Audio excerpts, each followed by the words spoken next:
gammachuu tashitee fi abuufannoo gidduutti maqaa geemii jedhuun lolli sagantaa'e kinoo as ga'eera guyyoota lakkaa'e warra beekuuf lola warra hin beekneef tapha namuu kana beekee qoqophaa'uu qaba hiddi keenya kuushi nuti seemii miti kan as deemaa jiru lola geemii miti akkasitti ilaala akkasiin qophaa'a dachaan injifadha seenaadhaaf ol kaa'a lolchiisaan gammachuun loltoota taane moonee galuu qabna irraan dhangalaane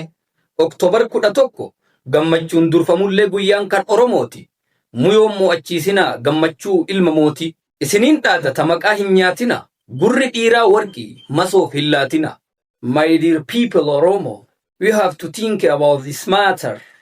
it is not a game but it is a battle we are strong we are not a weaker let us support him he must be winner gaming gammachuu xiiqii guddaa qaba ani waa'ee geemii dubbadheen beeku adaraa keessan Oromoo irraa nafinaa isiniin jedha